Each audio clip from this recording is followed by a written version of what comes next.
Merhaba arkadaşlar, kanalıma hoş geldiniz. Bugün sizlerle böyle doğal olarak öksürüğü şıp diye kesebilecek bir tarif vereceğim. Bunun için malzemelerimiz böyle bir adet portakal, bir diş sarımsak, şöyle 10 gram kadar, şu kadarını kullanacağız. Zencefil kullanıyoruz. Bir tatlı kaşığı da bal kullanacağız. Şöyle malzemelerimizi bu tarafa alalım. Öncelikle şöyle portakalımızın baş kısmını kesiyoruz. Bu şekil yapıyoruz. Daha sonra da böyle iç kısmını çıkartacağız, şurasını. Şöyle kaşıkla kolay bir şekilde çıkartabiliriz. İsterseniz bıçak yardımıyla da çıkarabilirsiniz. Şu şekil. Şöyle bu iç kısmını çıkartalım. Çok da sulu, güzel bir portakal. Zaten soğuk algınlıklarında hemen böyle portakal, mandalin veya limon tüketiyoruz. O anda yani. Genellikle onlar tüketiliyor. Tabii ki çorbalar falan da tüketiliyor ama o yüzden portakal da böyle soğuk algınlıklarına iyi geliyor. Şu şekilde yapalım. Şöyle zencefilimizi bölelim. Şöyle 10 gram kadarını alıyoruz. Kabuğunu soyuyoruz. Zencefil de bildiğiniz gibi böyle soğuk algınlıklarında, gripte falan kullanılıyor. Çayını falan da yapıyoruz yine. Bu şekilde olduğunda da öksürüğe çok faydası oluyor. Portakal, sarımsak ve balla birleştiğinde.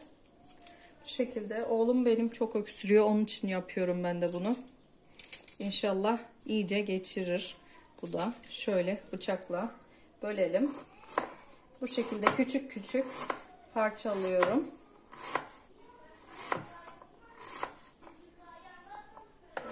Ben zencefilli çayı çok kullanıyorum. Hem zencefil ödem de attırıyor.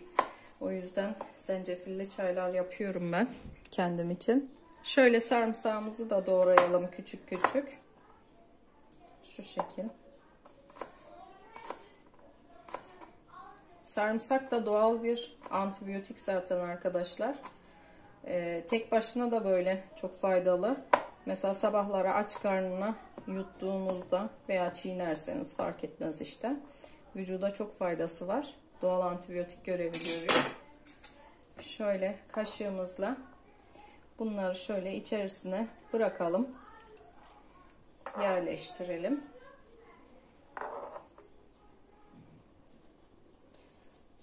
Şöyle. Hani böyle portakalı oyup neden yaptınız derseniz, bütün portakalın vitamini faydalı olacak kısımlarıyla birlikte beklesin. Hepsi bir birleşsin diye bu şekilde yaptım ben. İsterseniz tabii ki içerisine oyup bir kasenin içerisine de bırakabilirsiniz. Ama bu şekilde olduğunda kabuğundaki vitamin değerleri de içerisine işlesin diye içerisine bu çevresindekiler. O yüzden ben bu şekilde yapıyorum. Bir tatlı kaşığı balımızı da şöyle ilave edelim arkadaşlar içerisine. Şöyle bu içerisinden çıkarmış olduklarımızı da ekleyebiliriz. İçerisine aldığı kadar ekleyelim. Suyunu da ekleyelim. Bu şekilde çok kolay, pratik şekilde hazırlıyoruz. Kolay bir şekilde hazırladık. Şöyle kapağını da kapatalım. Kapalı bir şekilde 2 saat boyunca bu şekilde beklesin arkadaşlar. Daha sonra portakalımızı sıkacağız. Portakalımız, yani yaptığımız şurubumuz bu şekilde 2 saat bekledi. 2 saat bekledikten sonra direkt şöyle içindeki malzemeleriyle birlikte limon sıkacağından geçiriyoruz. Güzelce sıkıyoruz.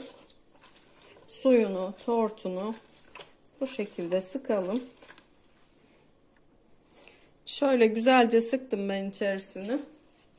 Şu kısımları, zencefillerini de şöyle ezdirelim ve tort kısımlarını da ezdirip içerisine geçmesini sağlayalım. Eğer çocuğunuz 2 yaşından küçükse günde 2 tatlı kaşığından fazla vermeyin. 2 ile 12 yaş arasındaki çocuklar için de birer yemek kaşığı verebilirsiniz. 12 yaşın üzerindeki kullanacak olan kişilerse yani bunu günde yapıp bir gün içerisinde tüketebilirler. Bu şekilde taze taze de tüketebilirsiniz. Yani günlük her gün yapıp tüketebilirsiniz. Şöyle hepsini geçirdik. Sıkmış olduğumuz portakalımızı şöyle bardağımızın içerisine aktaralım. Çok güzel, doğal, kendi elinizle yaptığınız bir böyle şurup gibi bir içecek yaptık yani. Güzel böyle tüketebilirsiniz. Tazecik yapıp böyle içebilirsiniz.